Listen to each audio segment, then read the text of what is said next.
Hello. Hey girlies, welcome to my YouTube channel. If you don't already know who I am, let me introduce myself. My name is AMBASAVANNA and I am a online fitness coach and I do social media. So you guys have been following me for a little while. Most of you have come from Instagram and TikTok, but you know I've been updating my YouTube and trying to get on the YouTube channel grind, girlies. So here we are. Let me just zoom you in a little bit. So here we are. Today we're gonna do a little get to know me. I've asked some questions on my Instagram and I'm gonna answer them on here, and we are gonna get to know each other a little bit better. So let's just jump straight into it. My name is obviously AMBASAVANNA. I am 30 years old, 30 years young, baby girl, 30 years young. I'm a Libra. I was born in September, the end of September, so I'm just on the edge. Yes, but I'm a Libra girly, and I think I'm a Libra like through and through. My favorite color. So my favorite color is actually purple. You know that I wear a lot of neutrals, but I do love my berry purple tones, like deep purples, like that strong, like royal purple. I love it. Like that's a bit of me. Am I in a relationship? The question that I get asked at least once a week. Okay? No, bitch, I'm not. I'm in a relationship with me. And that is by choice because, listen, men are weird. You men, you are weird. Have I been in a relationship? Of course I have. Have I dated? Of course I have. I recently just decided to stop dating because I was dating somebody and the vibes are just all the way off. My man said to me, like, stop being so self-obsessed. I'm so sorry, but who am I meant to be obsessed with? You. Absolutely not. Absolutely not. What do I do for work? So as you know, I'm an online coach. I'm a fitness coach. I do a little bit of in-person as well. And I do social media. So I create content on social media and I work for some amazing brands. I'm an athlete for EHP LABS. My code is Amba. So hit up. And I'm also an affiliate with Oner Active as well. You've asked me so many questions about Oner Active. So I promise you, we will get into the Oner Active tea.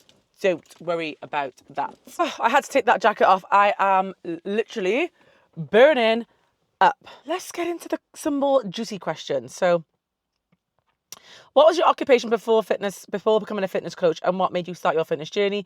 You are gorgeous and so inspiring. Love you. My occupation before becoming a fitness coach.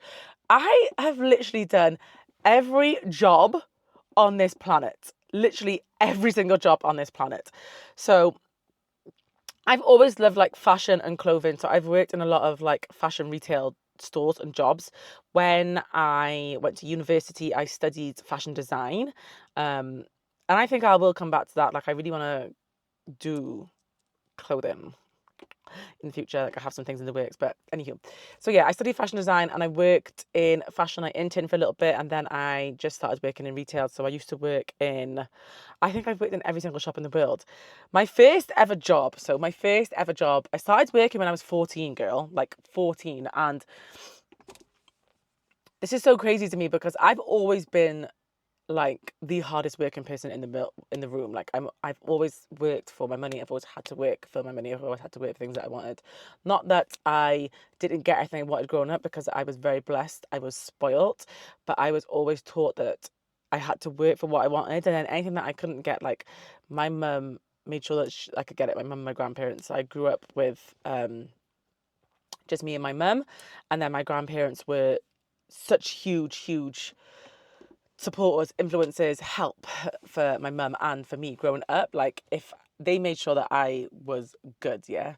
But I've always had to work. Like I was always told that like if you want something, you gotta go out there and work for it. So I started working, like I said, at 14, selling curtains on a market store.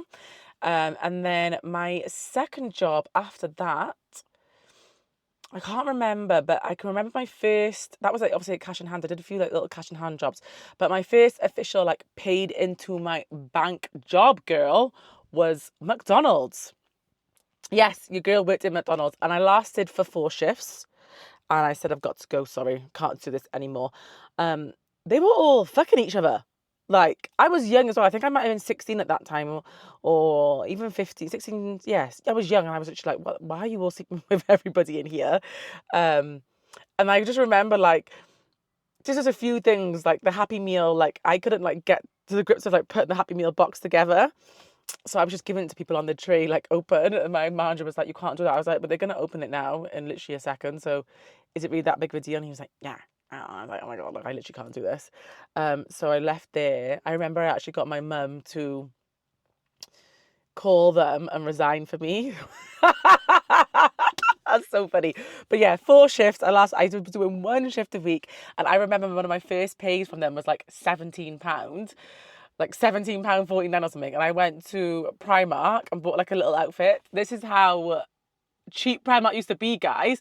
I got a whole outfit in Primark for like £17 way back in the day. So yeah, I worked there. I worked in Topshop for a little bit. I worked in a place called Coach. I worked in Kurt Geiger. Like, I was a supervisor, I believe, in Kurt Geiger. Where else? Like, I feel like I've worked in every single retail job that you can think of at retail store. Then I moved from where I was living to Kent for university. That's where I started working at Kurt Geiger and Choice, and did my degree in fashion design in uni. Absolutely loved it and was like, yeah, this is what I want to do.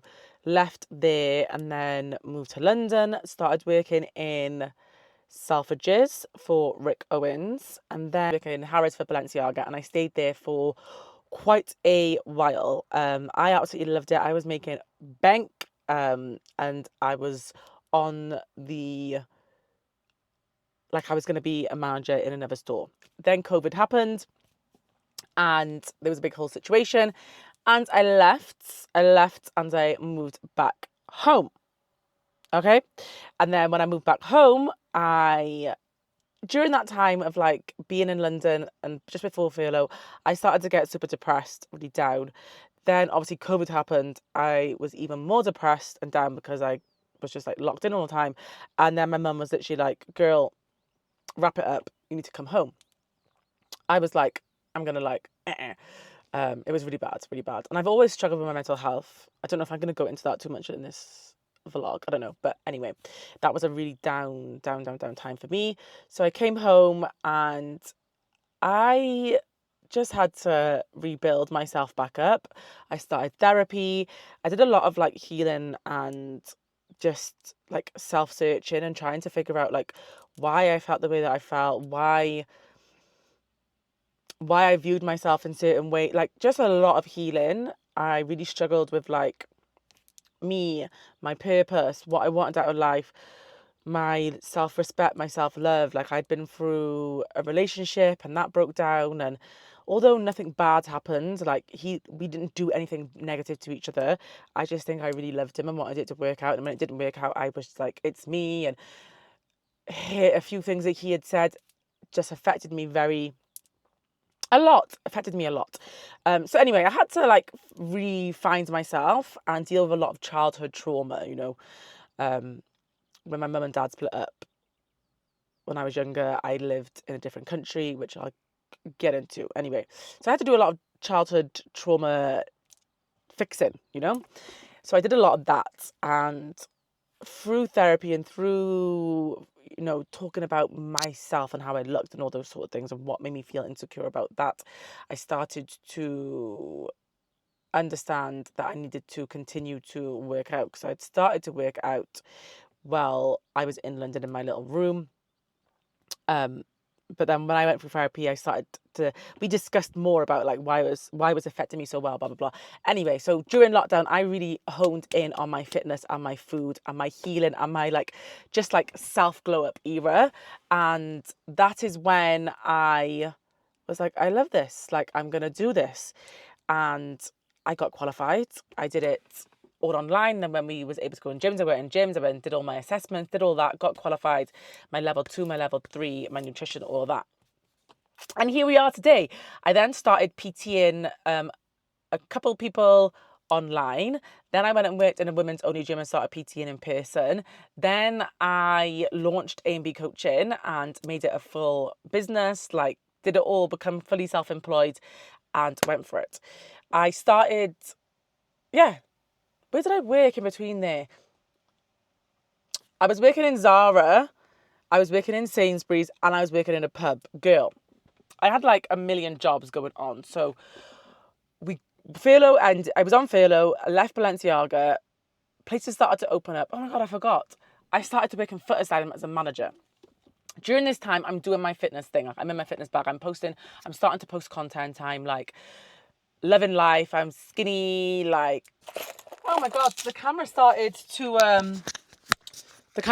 to overheat. So anyway, but yeah, I started posting content. I was feeling skinny, feeling snatched, feeling good. And everything just sort of carried on from there. I feel like I've gone off on a tangent now and forgot the bloody question, girls. What made you start your fitness journey? But yeah, so before there, where was I working? I was a manager in Foot Asylum. So much happens. Like, wow, it's so hard talking about, not hard, but like when you go back to talking about it and you're like, oh my God, this happened, this happened, this happened. And you remember everything that actually like transpired for that time. So I was a manager in Foot Asylum. That was fucking hell on earth. Hated it. It was my first like managerial position and I wanted to do well at it. Like that's one thing about me. Like no matter what job I've done, I've always like wanted to excel and do well. I've been like that all the way through school, even though I hated school. All the way through uni, like I've always just done super well at everything that I put my mind to. That's just the sort of person that I am. And so even though I hated everything about that job, I really wanted to try and do well, but it was fucking terrible. So many things happened, awful. A real learning curve. And I was like, I am fucking over retail. I'm not doing it. But in the back of my mind, I was like, girl, you are going to make this fitness thing work. You are. You just need to make money in the meantime because you need to survive. So anyway, I was doing that. And then I left there and started working in Zara. And I was doing like all the displays and like mannequins and video window displays and all that. It's called a commercial. No. Anyway, that's what I was doing in Zara. So I was there, but I was still doing all my fitness stuff, content, going to the gym, doing everything. Like I knew that content was what I wanted to like push. I wanted to push my fitness. I wanted to have my A&B coaching. I wanted it to be big, big, big, right? So that was always in the back of my mind. So I wanted to go to a job that I knew I didn't have to like think too much. Like that manager job was like, I had to be a manager, do you know what I mean? And I was like, I don't want to be a manager. I just want to come to it, do what I gotta do, piss off and do what I want to do. So I was doing that for a little bit. And then what happened then? Then my granddad had a stroke. Oh, this was such a hard time. My granddad had a stroke and my mum, she needed a lot of support to help look after my granddad. My grandmother had previously passed away a few years before that. And we were like tight, like me and my grandparents, I lived with my grandparents a lot growing up as well. Whatever. So when my grandmother died, that was huge. That was another thing, a huge thing that affected me in my life because she is like I miss her so much. Oh my God, let's not get emotional now. But my grandfather fell ill, had a stroke, was super, super ill, and my mum was his carer and she did a lot of help and support. So I wanted to help and support my mum. I had to help and support my mum as much as I can. So I left that job in Zara to get another job that was closer to home, was more flexible hours, and was another job that I could just do and not think of. Like by this point, I had been manager in multiple jobs. So like being a manager was like something I found quite easy. So I ended up working part-time as a commercial manager. So managing the kiosk, the tills, the petrol station, and all the displays in a Sainsbury's. Rogue, right? But actually when I was in uni I worked in Tesco, I forgot about that. And I worked in a nightclub doing like bottle service and things like this. I've done so many jobs, girl, literally so many jobs. So I was working in Sainsbury's at the same time I was also working in a pub on the weekends, cash in hand, because I needed to get money from wherever I could. And during this time I was buying Oner Active, buying Gymshark, buying from all these brands, and I was having little deals here and there with them, which was spurring me on. Do you know what I mean? Like I started to work with Gymshark. I worked with Able first for a little bit, then I worked with Gymshark for a little bit. But the goal of mine was always Oner Active. I've always loved Oner Active's ethos, which we'll get into Oner Active in a little bit because I got loads of questions for that. So I needed to make a lot of money so that I could buy all these things, but also help support my mum for everything that she's going through, but and also help support me. Like I got myself in a shit ton of debt in uni that I needed to get out of. So I was doing all of that at the same time. So I'm healing myself, healing my credit, healing my finances, helping my mum, but also like got this goal of like I want to be huge. Like I want to have my own brand, my own business. I want to work for myself. I want to be my own boss. And every job I did was just solidifying that to me. So I was like, I fuck these corporations and these people telling me what to do. It's not something that I want to fucking be involved with. So that was always in the back of my mind, like get your shit together, get everything together and keep working towards your end goal. So anyway, granddad had a stroke. I'm working in this part-time job in Sainsbury's as a manager. It was quite intense, but because I was only there for 24 hours a week, I just would go in and fuck off. I'd go in, do what I needed to do and get gone. And I didn't care about nothing else. Then when my granddad had a stroke, whatever, I was helping my mum with him. He was very, very, very, very ill, guys. He did end up passing away because he was in that hospital. There was those complications. It was, again, I don't want to get emotional because my grandparents were like really important people in my life. Oh my God.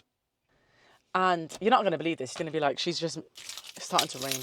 You're not going to believe this. You're going to be like, you're going to think that I'm making this up. But a year goes by and then my mum ends up having an accident and my mum ends up having a stroke. Like you couldn't write this. You literally couldn't write this.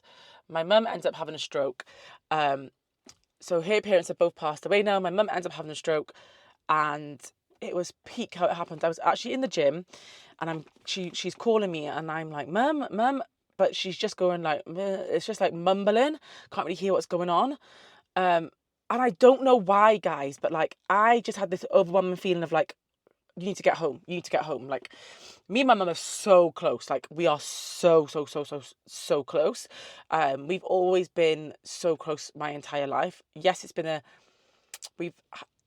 has been a strange daughter mother dynamic, but we've always been extremely close my whole entire life. So something just said to me, get home. So I must have drove 100 miles per hour, got home so fast, and my mum was like on the floor. Her face was doing this. She couldn't move. And straight away I was like, you're having a stroke, you're having a stroke. So I started screaming and like run to my next door neighbour, like, my mum's having a stroke, ringing the ambulance. Boom, boom, boom. Ambulance comes. We get to the hospital. And it was fucking crazy. Like, brain doctors coming in, these are people coming in, they were like, we're going to go to Bristol, do brain surgery, And I'm literally like, whoa, this is a lot. Like, it was so much going on, and I fucking lost it. I broke down. Oh my God, I don't want to cry. I broke down because my mum's sister had passed away from a brain situation. Then obviously my granddad's just had a stroke the year before and has passed away through other complications, but the stroke was the driving force in that, right? So I'm thinking, oh my God, like, what is going on? So my mum's in hospital for a long time. I'm obviously going back and forth. I'm in the hospital with it, like the same as I was with my granddad. I'm with my mum, like, we're in the hospital together. I'm fighting the NHS. Like, there's so many things that they were doing that was just not sitting right with me. And that's my mum.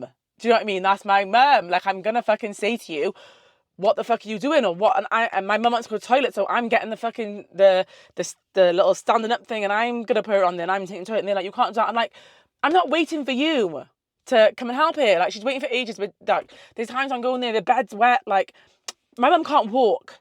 She can't walk. She had a stroke, yeah. She couldn't walk, guys. It was quite bad.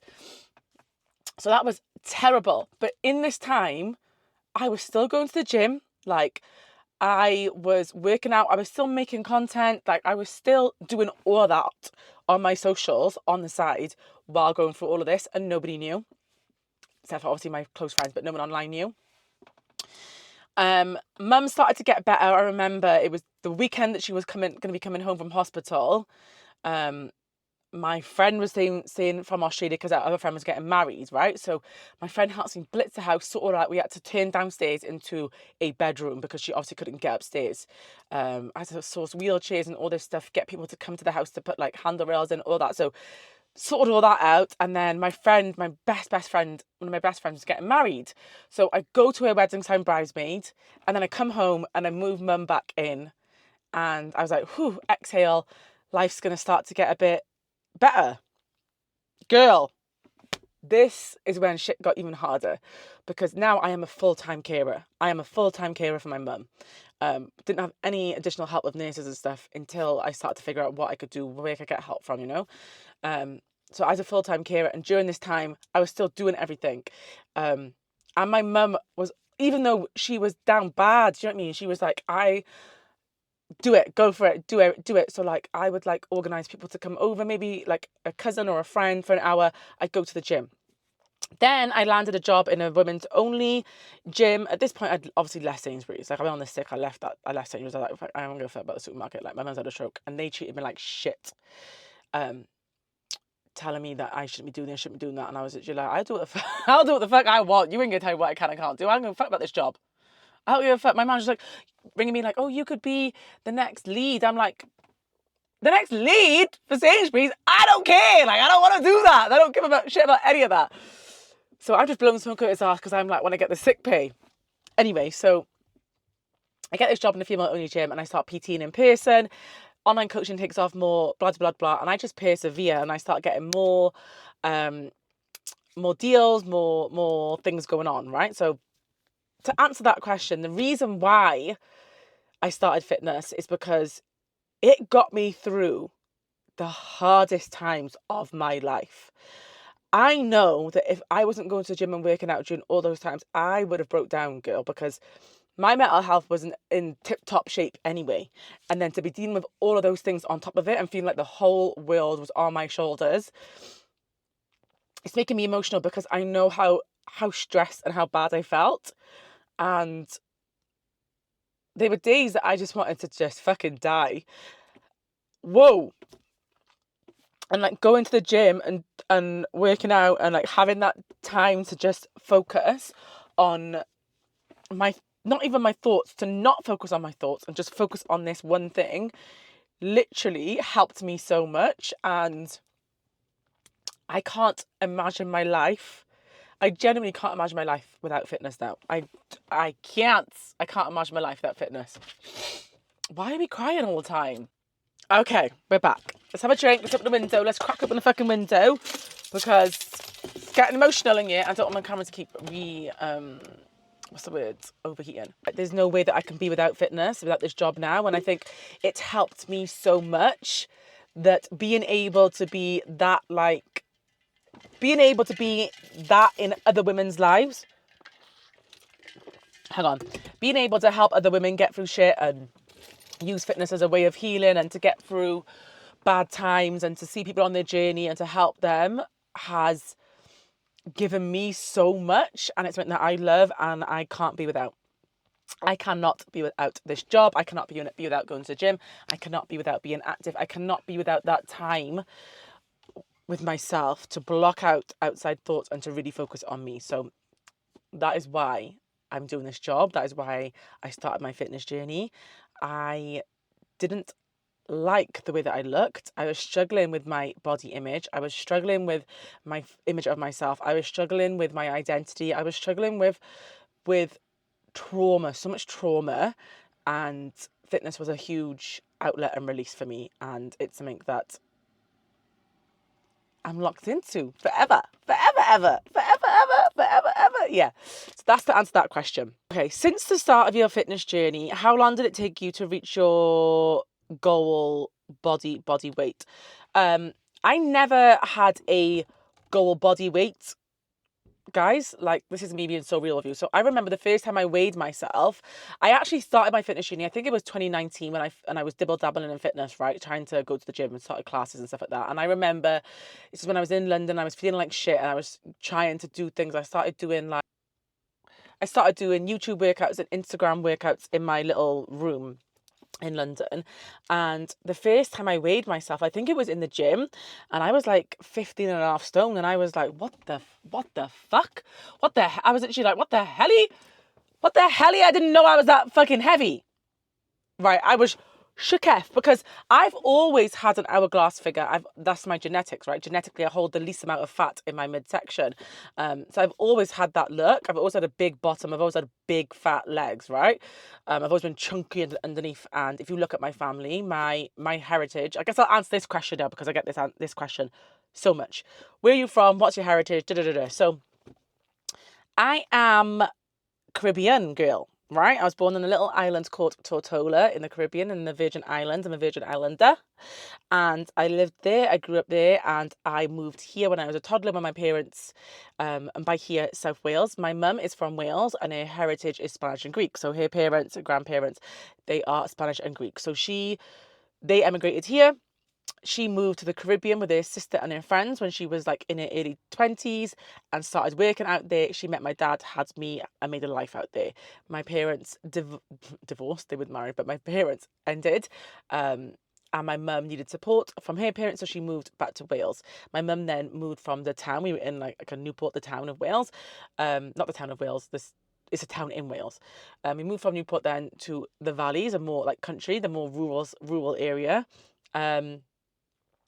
And I grew up in South Wales then for the rest of my life. I went back and forth to the Caribbean a lot, obviously to visit family, but we moved back to the Caribbean when I was in primary school, and then I moved back in time for high school here in the UK. So that's my heritage. My dad is from Trinidad, and that's where all my family are from. Where I call home Trinidad. That is my home. That is my culture. That is where I go back to every time I go home. It's there, Trinidad. That's where my sister is. To go back to the question, so my family are tick girl. Like, we've all got bigger bottoms. We're all bigger there. We're all shapely women, okay? And we're all... My sister's slim, thick. My sister's body is so fucking tea. And she wants to have a body like me, and I look at her and it's like, girl, you look so good. But I've always been told that I'm big as well. Like, that was never something that I was unaware of, or curvy or big boned or big legs, rugby legs. Like, that wasn't something. You know how ethnic families are. Like, I always grew up knowing I was big, but I didn't know I was heavy, right? So when I weighed myself and seen that, I was actually like 15 and a half stone. Like, if someone would have asked me, I would have been like, I'm at 10 stone. Like, I was just oblivious to that shit, right? Yeah, that's when I was like, fuck, I need to do something about that, because not only do I feel like shit, I'm starting to not like how I look in clothes. I can't wear the stuff I like. Remember, I'm into fashion, yeah? I studied fashion, so I'm liking the things that I'm looking at are all these skinny girls in these skinny clothes, yeah? That I wanted to wear. I'm having to buy like size 20 jeans and getting them tailored to fit me, and it was just a ball ache. But I never had a goal weight in mind because I didn't know how heavy I was, and I didn't know then. When I seen that, I was like, I don't know what fucking 10. I don't know what weight equivalent to the body that I want then. Do you know what I mean? I just knew that I didn't want to be 15 and a half stone. Like, I didn't want to jump on the scale and be fucking... It's overheating, so I'm just going to hold you by here. But yeah, like, I just knew, girls, that, like, I didn't want to jump on the scale and be, like, shook. I felt uncomfortable. I felt heavy. I felt lethargic. I felt like my clothes size were just getting bigger and bigger and bigger and bigger and bigger. And, you know, when my granddad and everyone was like, girl, like, shit, I'm a heifer. Like, I need to get it together. So yeah, that's when I like started working out. But anyway, how long did it take you to reach your fitness goal? So I was working out consistently, I want to say, for about a year and a half, a solid year. And that's when I got to my like goal weight, my lowest weight, I'm going to say, right? And I was around like 73 kg, and I was like, okay, like, I'm fucking snatched. I might insert a picture somewhere, I don't know. But I was snatched, but I was starting to give like heroin chic. Like, I remember looking at some pictures, I was like, girl, you look like you were on drugs. Like, it's giving gaunt. Like, my eye sockets were like gaunt. My cheeks were like gaunt. I looked gaunt. That's when I started to get like smile lines, like everything was like, like there was no volume. It was just flat. And that's because I was doing a shit ton of cardio. And I was just a bit obsessed. I was just a little bit obsessed. Do you know what I mean? Like everything was a little bit too much. So yeah, then I started to, that's before I got qualified. And if we think about everything that I just spoke about that I was going through as well, like life was fucking insane. So no wonder I was losing a lot of weight as well, because I was probably so stressed as well. Anywho, when I got qualified and understood about nutrition and learning about food and protein and all that sort of stuff, I started to eat properly, and I went on a recomp journey and put on a little bit more weight.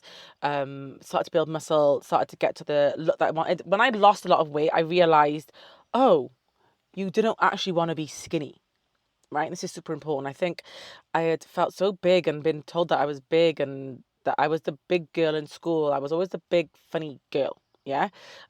Yes, I am funny. And yes, I was larger than a lot of my peers, my friends, but like I also looked very different. None of my friends were like curvy. Everyone was skinny. I was like the tallest one in my year at the time. And then my mum always used to say to me like, it will level out, like girl, it will level out. Right now you feel like this big tall thing, like around your friends, but like soon it will level out. And now I'm only 5'6", I'm like average height. But yeah, just all through school I just felt ugh. And I was made to feel like that. And that's a conversation for another day maybe, but that's because of growing up in an area that was predominantly white people, and there was no one that looked like me in school. There was no one that I could look at. Like there was no one around me. There was no representation. Like there was no strong curvy girls. There was nothing, none of that. Like I was always labeled the big fat funny girl, and the big fat funny aggressive girl, may I add. And I did spend my school life, my school journey. I did spend a lot of my time in school arguing. I did spend a lot of time in my school fighting, but I fucking had to. Like I was being called racist names left, right, and center. I know that's not a lot of people's experience in school, but it was my experience, and I had to stick up for myself. Life at home and my life in school were two very different things. You know. But by God, my God, was I reminded that at every chance that anyone could get in an argument with girls? Was I reminded that I was different? Was I called these racist names all the time? Yes. Was that put in my face and used against me at every chance it could be? Yes. Do I think a lot of it now is jealousy? Now I look back, yes. Did I struggle with my identity a lot because of that? Absolutely. Does it make me sad now? Yeah, man. And I think that's a lot of reason why I took this fitness journey so seriously as well, because I just started to love myself a lot more, because I knew what I was capable of and what I could do, and I could be anything that I want to do if I put my mind to it. And all those things that people just say to me, all those feelings, all those things, didn't mean shit, because the same girls that were saying, I've gone off on a tangent again, sorry, but the same girls that were saying all those bad things to me and nasty things to me and make me feel like shit in school, every single one of them has come back around. Yeah, every single one of them has come back around. Oh, you're so pretty. Oh, you're doing this. Oh, you're doing that. Like da da da da da da. And it's so funny. It's so funny. But yeah, how long did it take me to get to reach? Let me go back to the question. How long did it take me to reach my body weight goal? A year. After serious training, after a year, I reached my lowest weight, and then I went into a recomp. Then I went into a bulk, and now I'm on a cut. And that's over the course of 5 years. Okay, let's get into more questions. The are you single one? I feel like I've already answered that, right? I hate that. Are you single? I'm single. I'm in a relationship with me. Okay.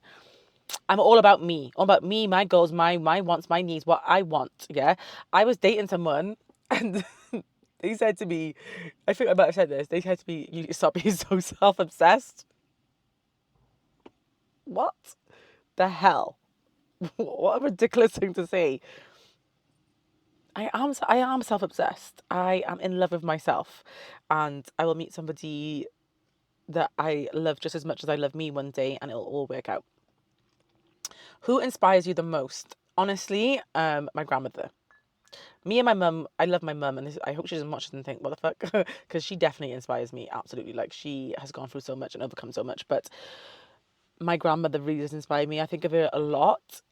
She was such a hard-working woman. She made sure the family was good. She was so prim and proper, but yet she was so open and willing to learn and see and so supportive. Like, she's the woman that got me into clothes, into fashion. We would go shopping together all the time. She really held me down. Like, that woman I think of every day, and I miss, oh, I'm gonna get emotional again. So yeah, my grandmother. Whew. You're awesome, awesome. Hope you know that. Thank you, girl. Thank you. So are you. You were all awesome. Remember that. Like, I think I might come across strong, this whole like love yourself and believe in your source and all of that. And I'm sorry, I'm always gonna come off like that because I truly believe in it. Like, I am my biggest cheerleader, always will be, and you need to be yours. Yeah, there's no other person on this planet like you. You're the only person on this planet, and you better fucking act like it. Okay, I'm a newbie here, so I'm curious what made you get fit and start a career in fitness. I feel like I've answered that in depth, haven't I? Do we need to go into that again? No. Like, it just means so much to me, this career in fitness, and I can't wait to take it more and more and more and more and more. I have so many things in the works, girl, so many plans, so many things, and I can't wait to just do more and more and more. But if you are on a fitness journey or you need help on your fitness journey and you want to just lock in on you, then I'm an online coach. Hit your girl up. There'll be a link for my website and to fill in an online coaching form below, and we will have a consultation call, everything, and it'll be me on the call with you. We'll discuss, we will talk about everything. So how did I start working with Oner Active? The T start. So my advice to you, if you want to work with the brand, is you need to support the brand. If you're not supporting the brand, if you're not putting effort into supporting the brand, if the brand doesn't know that you know them, that's the first thing you need to get right. Is you need to get noticed by that brand. So you start buying from them, you need to start supporting them, you need to start interacting with them on social medias, you need to be down bad for that brand. So I was purchasing Oner Active from the start. From when Oner Active launched, I started buying, right? I'm going to put this back by here, but I think it's going to overheat again. Or before Oner Active started to become as big as Oner Active is now, I think Effortless was like the key driving force in that, right? But for Effortless, there was a collection called Classic Seamless. That was the first collection they did. So I purchased that in this green colour. And I started posting and I started buying more and I loved it. I absolutely loved it. I started buying more. And I basically was buying clothes from them. Every drop I would buy, and I'd post on Instagram. I would post on my socials. Do you know what I mean? And I would tag them, and they would like things. So I just made sure that to support the brand, but I genuinely loved their ethos, what they were all about. I loved how the clothes made me feel.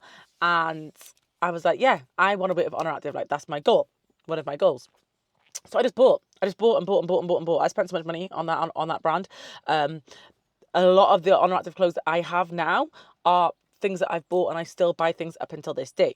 They reposted me a few times, and every time I thought, this is it. It wasn't it. Do you know what I mean? Like, every time I thought, okay, they're gonna reach out. This is gonna be the time, girl. Like, we're gonna start working together. This is gonna be it. It never was, right? But I just persevered and still kept like buying things because I genuinely enjoyed the launches, enjoyed the clothes. Like, I wasn't just buying it to wear with them. I was buying it because there was no other brand that I wanted to wear more than Oner Active, right? So kept buying all the clothes. Then fast forward a year or two, because Oner Active hasn't been that big. It's like 5 years old, so maybe like a year or two in. They basically advertised for models doing a casting, right? And a client that I was PTing online sent it to me, and she was like, Amber, you need to submit this. Like, you need to try and model for Oner Active. Like, you'd be amazing. And I remember saying, like, girl, get the fuck out of here. Get the fuck out of here. Like, I'm not a model. But also, like, remember, I've gone through this like healing, self-love. I'm feeling myself. Like, I'm like, why fucking not? Why not? What's the worst that can happen? Because this is something that I did a lot in therapy, right? My therapist kept saying to me, what is the worst that's going to happen? Rejection. Is that the worst that's going to happen? And no. Nothing ventured, nothing gained. And like, we were doing, because my anxiety was so bad at one point, like I was scared to even pay for things in shops because I was worrying that my card was going to get declined even though I had money in my bank. And it was something that I was dealing with, like over compulsive negative thoughts and over compulsive thoughts, all these things, right? It was my mental health. I don't want to go too deep into that part of my life right now because I've already cried a few times on this vlog. I don't know if I will get through it because it was such a bad time in my life, girls, right? I was really didn't want to be here. So we was doing all these things in therapy because I was trying to feel better and get better, and my therapist was helping me do all these things. Anyway, so one of the things we were like talking about was like the fear of rejection and like holding yourself back from your full potential, doing things because you were scared that you wasn't going to get the result that you wanted. But if you didn't put yourself in that situation, you're not going to get the fucking result anyway, right? So anyway, I was like, why the fuck not? Let me do it. Let me do it. I'm going to do it. So I remember going up to my mum. And this is what my mum, like, I fucking love my mum because if I say jump, my mum's like, how high, bitch? Like, whatever I want to do, she's like in it with me, yeah? We are like terrible together. And vice versa with her. She tells you something, and if I don't think it's a good idea, I might be like, oh, it's not a good idea, but she does it, like, I'm backing it all the way. You know that meme when it's like, when your friend does something wrong and your friend doesn't tell you what is wrong in the moment, supports you? That's me and my mum. There's been so many arguments that I've had with people because of my mum after I've been like, that's your fault, you know? Anywho, right? So I come home, I say to my mum, I'm like, listen, I want to do this casting for Oner Active. She's like, let's do it. She's putting up sheets in the bedroom. She's like being camera woman. We got this lights, lamps. When I mean lights, nothing professional, girls. It was a lamp. 2 lamps on me from IKEA. They were like desk lamps and shit, like cheap lamps on me. And I start trying on all the clothes. And the thing is, I've already got a shit ton of Oner Active to try on, right? So I put together cute little looks, 1 or 2, like a short one, a top one, and like something, a bit of a wild card, whatever. I didn't really listen to the brief too well. And it said that you needed to like stand forward, stand sides, and then like do these pictures, right? And videos. So I submit it, sent it through, and I thought, I'm not going to hear nothing back. It is what it is, but I'm like gassed that I've put myself in a situation to do something that I'm super uncomfortable with doing. That was a win for me, right? Anyway, I get a fucking email back. And honestly, I remember reading the email and just crying. Why am I? This one thing you're going to know about me is I'm a crier. I'm an emotional girly. I cry, girls. And I cry when I'm angry. I cry when I'm sad. I cry when I'm happy. I cry. Every emotion is tears for me, and I just can't hold it in. I think it's because growing up, all I did was hold in my emotions. That's all I fucking did. And then when I was told, like, girl, you need to get your emotions out, like, I just can't keep it. I can't keep them in now. I can't keep them in. And I've always been this is something that I do as well, go on tangents, I'm so sorry, but I've always been like a super outspoken person. Like, ask anyone that you know, like, if I think something is coming out, like word vomit, I just say it. But I haven't been like that with emotions. But if I feel a way, if I want to say something, I'm fucking telling you.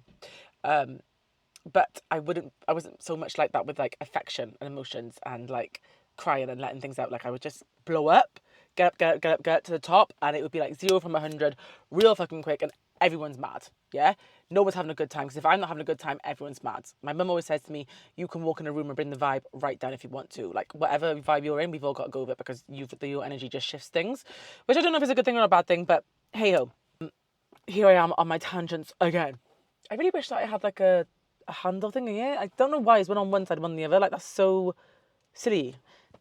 Anyway, I get the email and it's saying that I've been shortlisted, basically, and they want to invite me to HQ to do a fucking shoot. Girls. Oh my God. I was petrified. Like, I can't tell you. This is going to sound so ridiculous, but again, like, going through all this healing stuff and like emotions and finding out about myself and learning about myself and all these things and growing. When I started to get opportunities, it wasn't like, it weren't hitting the way it should hit, because I almost felt this guilt, like I didn't deserve it. It's crazy, I know. Anyway, so I remember getting it, and I just cried. I cried to my mum. I was like, I don't know if I can go. Like, oh my God, like, I can't do it. And my mum was literally like, what the fuck? She's like, you are beautiful. Like, you are, like, honestly, like, she was like, Amba, please. And like, I had done modeling things previously, like in my tender years. And I went to stage school. It's crazy. Like, I did loads of different things like that. Like, I wanted to get into acting and stuff like that. And then when I got high school just ruined my self-esteem, and I could not fucking follow that path. That time in my life, yeah, girl, weird, very weird. I digest. Any fucking way. So I get the email, get shortlisted, and I go to London. I go to London to do this shoot, right? And it's like a group shoot, a group of girls, and we're there, and we're in Oner Active, obviously. Do you know what I mean? I was the only black girl, mixed girl in my group. So all those feelings started to come back. I started to feel very anxious, but I was like, no, you're doing it, you're here, now you're doing it, right? So we do the shoot. So I do the shoot and it finishes, we all leave, it's amazing. And it was a great day, and I thought, if nothing comes of this, I've got some amazing pictures, I've had an amazing experience, and I have met people in the brand now. Maybe this will, I'm just conscious that it's going to reheat.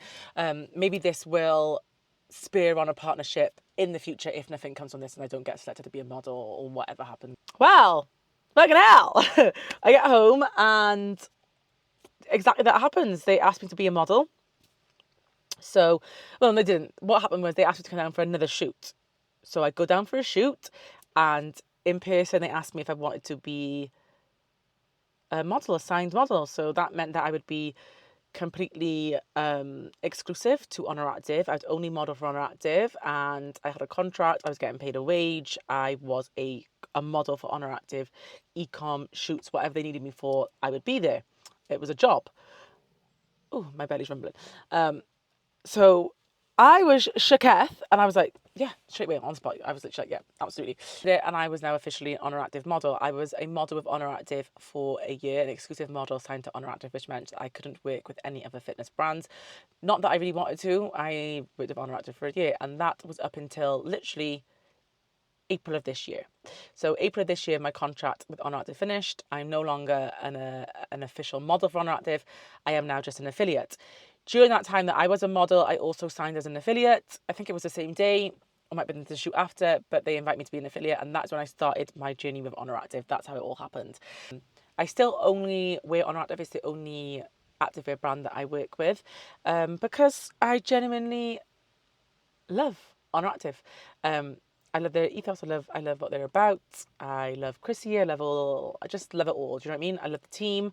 I had the pleasure of, and this is something I want to touch on because I've seen a lot of hate about Oner Active online recently, over the last few months and stuff, because of like stock issues and things like that.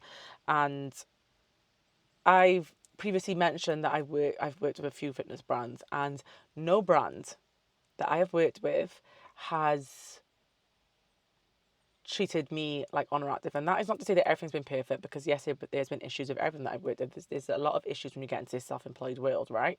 With payments and money and just different things, right? There's always going to be things like that, and it's completely different issues to what it is when you're working for somebody else to you working for yourself, right? But I have never walked into a company and felt seen, ever. I've never felt seen with any brand that I've been working with, and I've never felt heard either. And that's something that is super important that I want to touch on. Oner Active really is about it, guys. Like, they genuinely care. They genuinely, everything that they do and everything that they say is true. I just want to put that out there.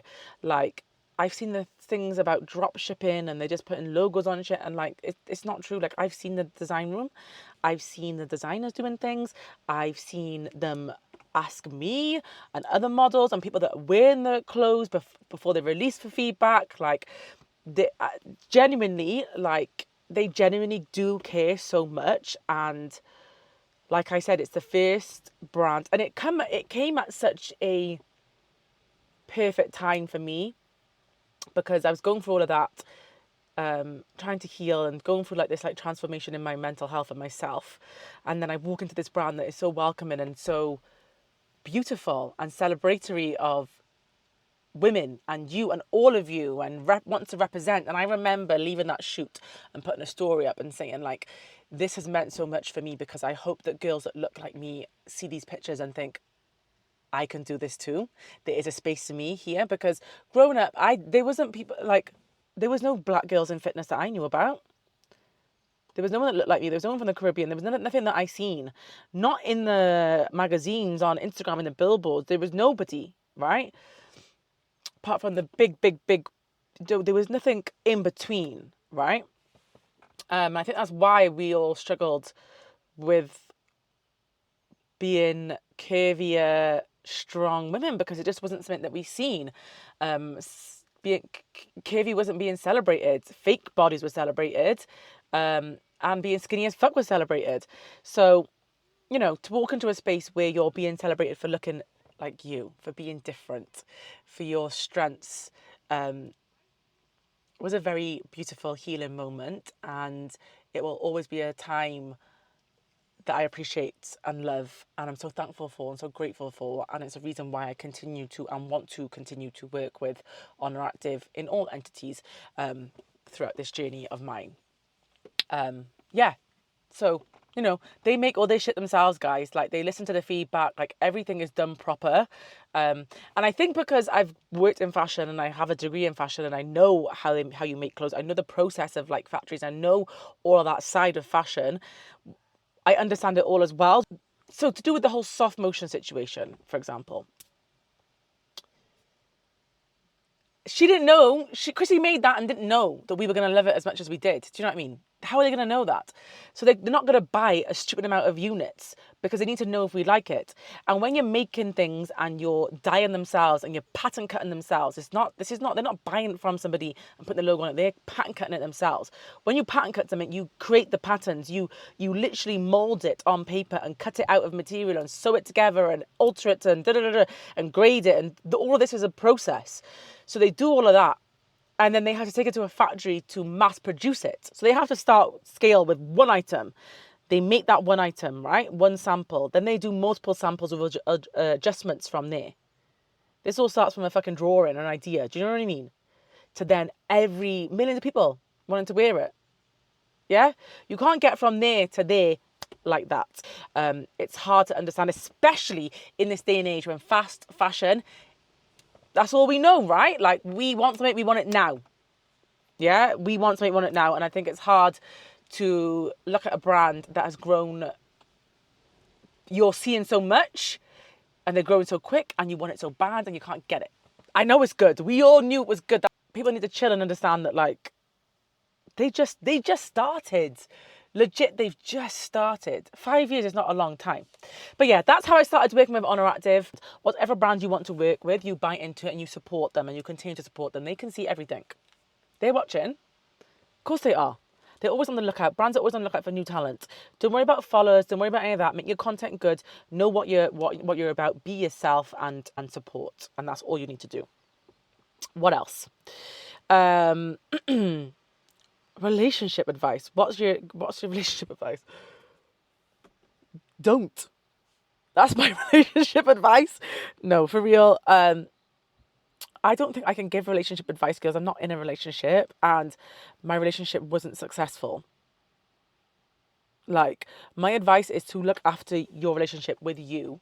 Look after yourself and boundaries. That's my biggest thing, is boundaries. And my next biggest thing is stop falling in love with potential. See people for what they are. See people for how they treat you and listen to that. Because I definitely fell in love with potential of what a relationship, of what my relationship could have been. I definitely was doing that. I think you need to understand sometimes when shit doesn't feel right, it's not right. Listen to your gut and understand that you deserve to be treated exactly how you want to be. No less. No less. You're not asking for too much. You will get what you want. If you're with someone and then they don't feel right, they're treating you wrong, and you know how you want to be treated, and it's not that, get the fuck out. Get the fuck out. I spent way too long in situations that I shouldn't have been in. That's my relationship advice. Work on your relationship with you. Look after you, your self-love, your self-worth, your boundaries. Know what you want and don't accept anything less than that, okay? Because you know what you can bring to the table. And that's that, baby girl. Yeah? And there's something that I'm not prepared to settle. And this is something that's why. Because I'm so comfortable with being by myself. I love myself so much. Like, I genuinely enjoy my own company so much. Like, you got to be something real special to come into my life. Oh, this is a nice one. Okay, this is going to be my last one. What are your plans going forward? What are my plans going forward? I really want to further my career, obviously, in what I'm doing. I really want to take YouTube to another level. I really want to just grow and grow and grow on here and within the fitness community and with content creation. I want to delve back into my fashion bag girls. I want to create some clothing. I just want to work on my brand, and everything will come. Everything's coming. Like, I've got so many ideas, so many things I want to achieve. I want to continue to working with women. I want to continue to be a safe space, an outlet, a place for people to fulfill their full potentials. Do you know what I mean? Like, strive after what you want. I want to continue to be that force and that woman. And I'm so excited. Like, honestly, like, turning 30 this year. Was it this year? When did I turn 30? Turning 30 last year was like amazing, and everything in life is just getting better, and it's because I'm just focusing on me and what I want to do and my happiness, and I'm just so excited to continue to build this brand, girl. Yes. So I'm gonna wrap this video up here because it's been quite a long one. Thank you so much for, you know, getting the tea with me, sitting down and finding out more about me and listening to me and wanting to find out more about me. I'm super grateful for this platform and super grateful to be able to be in this space, and I can't wait to continue to grow in this space. So thank you so much. Please make sure that you subscribe, like, comment, all that good shit. Follow me on all my socials, TikTok, Instagram, obviously on here. My name is AMBASAVANNA, AMBASAVANNA, on every single platform, so you can't miss, girly. And yeah, I will see you in my next one. Big love, yeah? Big love. Remember who the fuck you are. Bye, babes.